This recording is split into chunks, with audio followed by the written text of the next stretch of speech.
오늘은 구약성경 요나 1장 1절부터 3절까지 말씀입니다.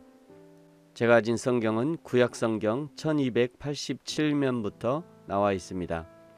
제목은 니느웨로 가라.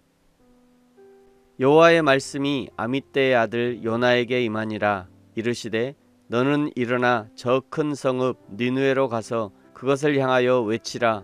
그 악독이 내 앞에 상달되었음이라 하시니라.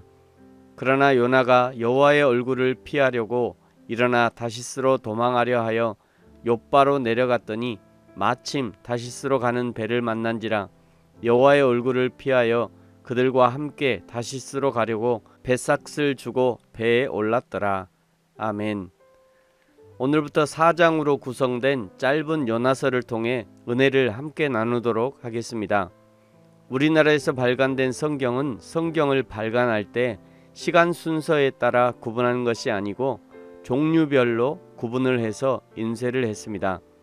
그래서 구약은 가장 먼저 모세오경이 나오고 그 다음에 역사서, 그 다음에 시가서, 그리고 예언서가 나오는데 예언서도 구분을 해서 먼저 예언의 분량이 많은 이사야, 예레미야, 에가, 에스겔, 다니엘을 대선지서라고 해서 먼저 등장하고 그 다음에 분량이 작은 호세아부터 말라기까지 소선지서라고 묶어두었습니다.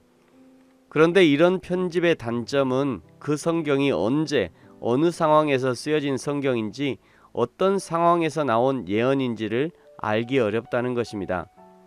그래서 그것을 보충하는 것이 시간 순서에 따른 성경 편집으로 연대기적 성경이라는 성경이 있습니다. 지금 말씀드리고자 하는 것은 분량이 짧다고 메시지가 약하거나 중요도가 떨어지는 것도 아니고 분량이 길고 많다고 해서 그 속에 담긴 메시지가 깊고 많고 좋다고 할 수도 없습니다. 누군가 말을 많이 한다고 해서 다 들을 만한 말을 하는 것도 아니고 말을 짧게 한다고 쓸데없는 말을 하는 것도 아닙니다.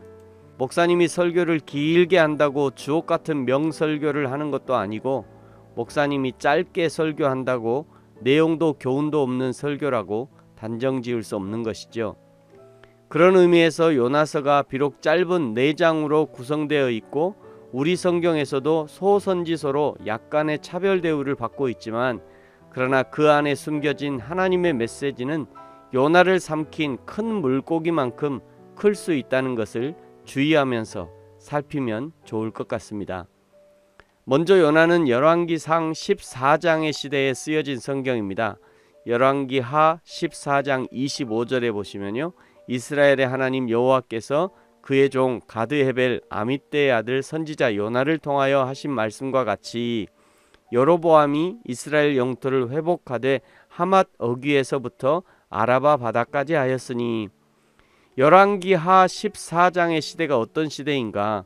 북이스라엘은 계속해서 쿠데타를 통해 정권이 바뀌는 혼란한 시대였고 여로보암 2세가 등극했지만 여전히 여호와 보기에 악을 행하는 임금이었고 남유다는 아사랴 즉 우시야가 왕이 되었지만 산당을 제거하지 않아 여전히 유다 백성들이 우상 숭배를 하는 시대였습니다.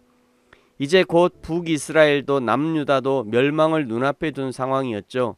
두 나라가 모두 여호와 하나님만 섬기고 여호와 하나님만 예배하기를 싫어하고 하나님의 심판 외에는 도무지 다른 어떤 희망도 없는 것 같은 상황이었던 것이죠.